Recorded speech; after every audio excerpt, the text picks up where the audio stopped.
Good morning student, we are again back.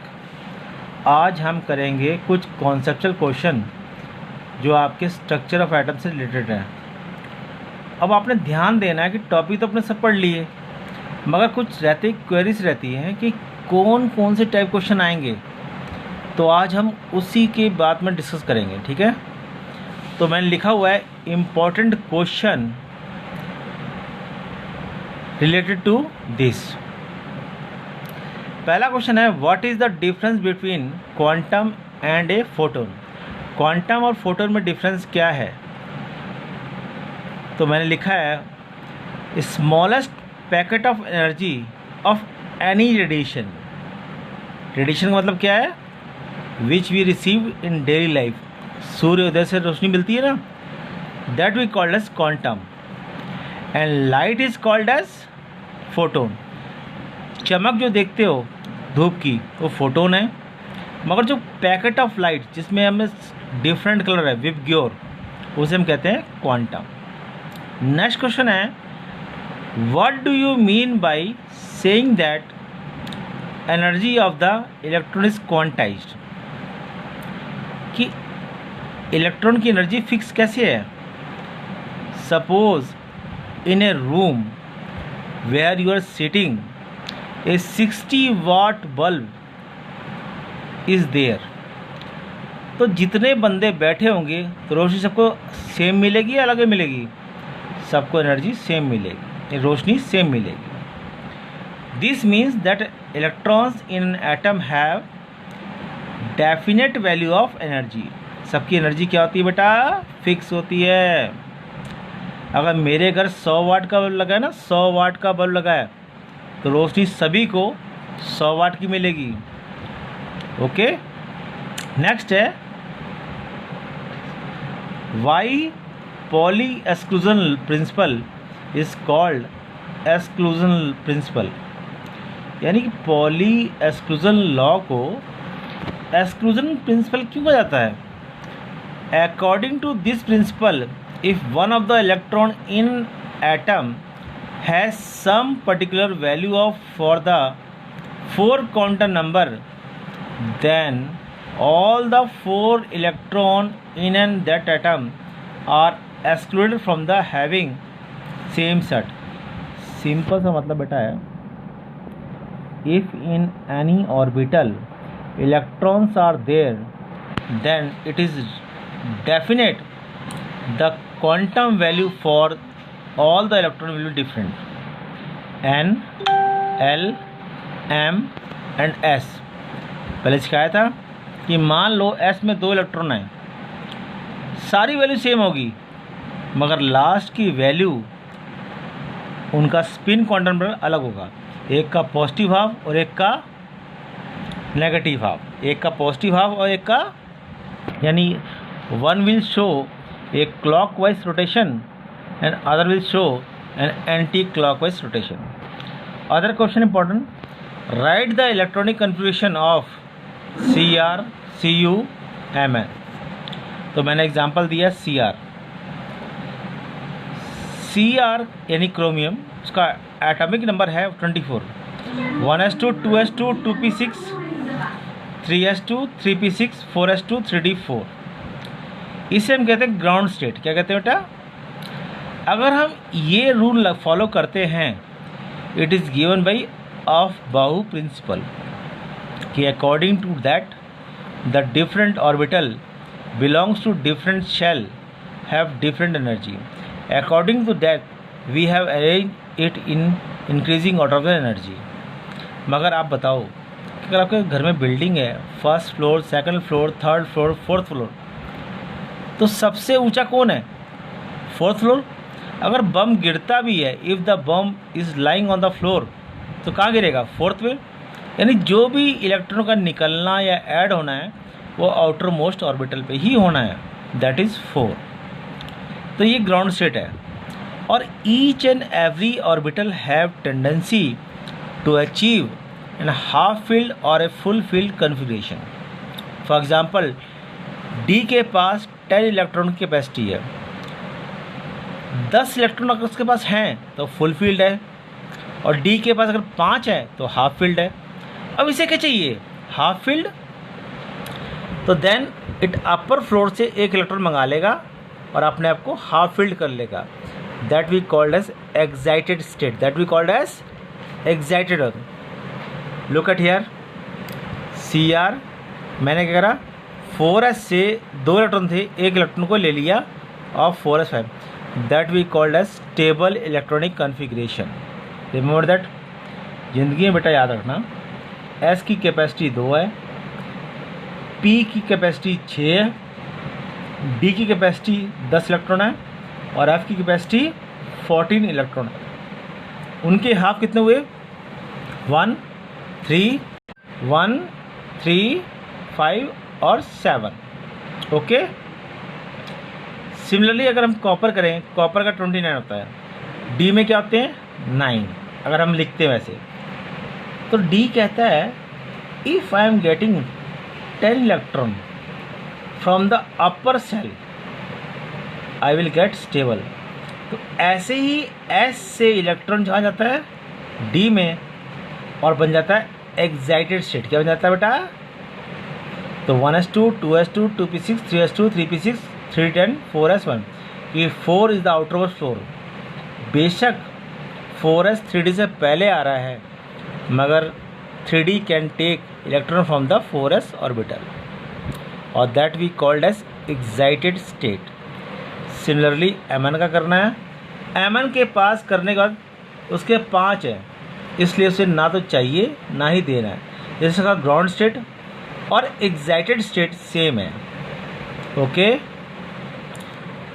Okay बेटा, next है which out of the copper 2 plus Fe+2 Cr+2 has the highest paramagnetism. Y,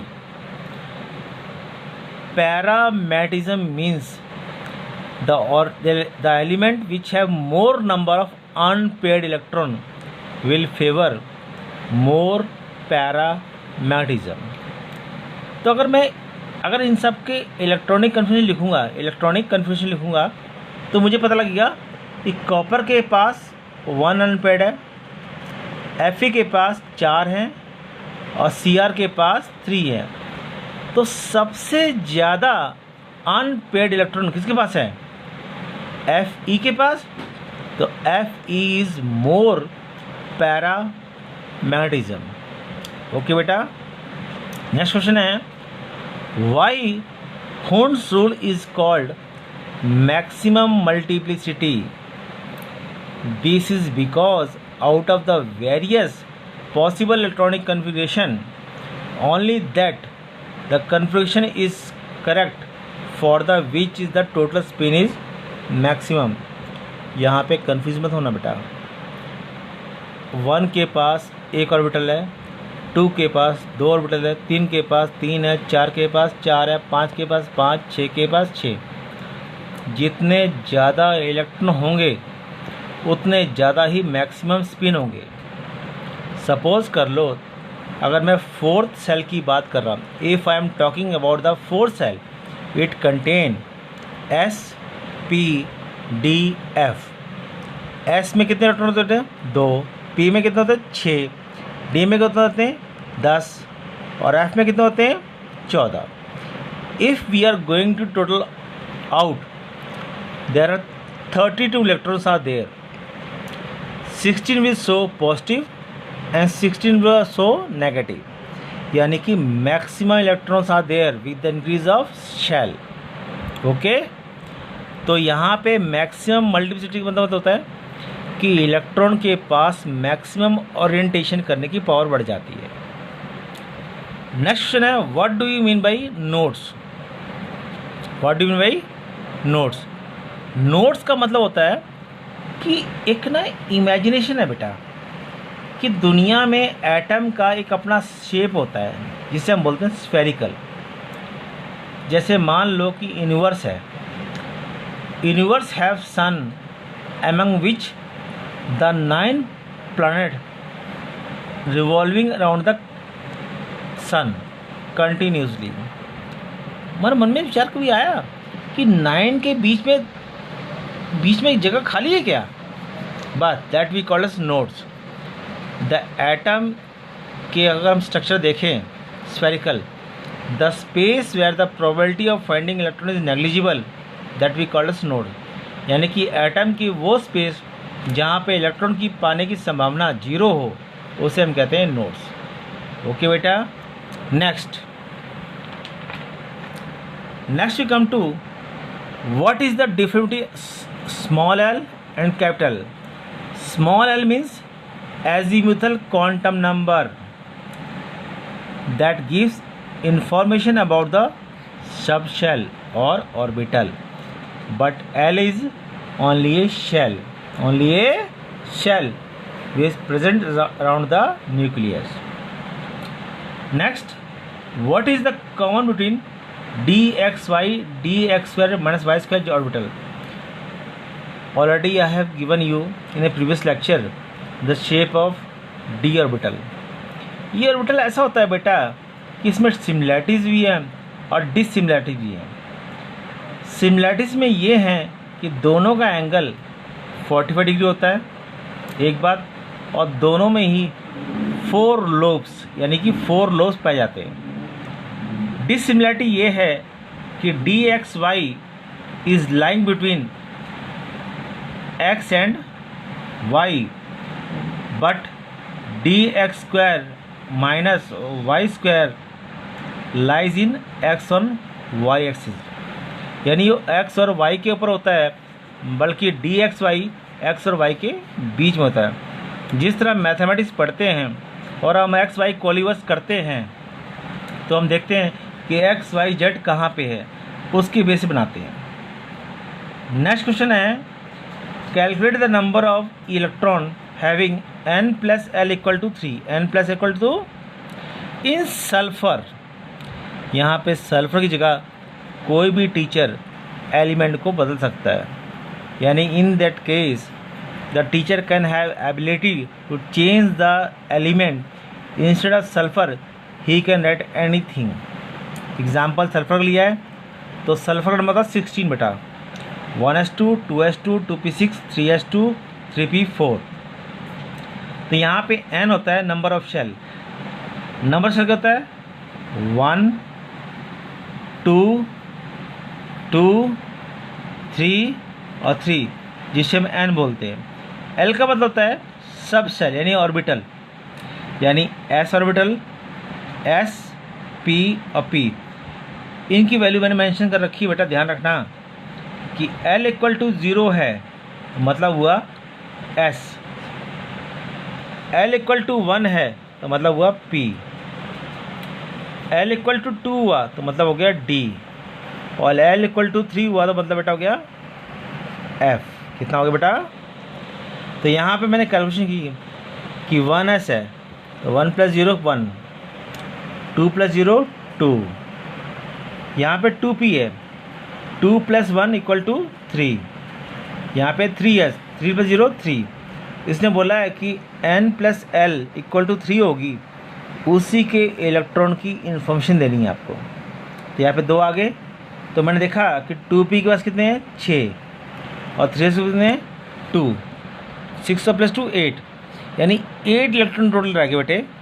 तो उसमें 4 जो हैं positive हैं और 4 जो हैं negative. It means 4 electrons are orienting in the clockwise direction and other 4 are in anti clockwise direction.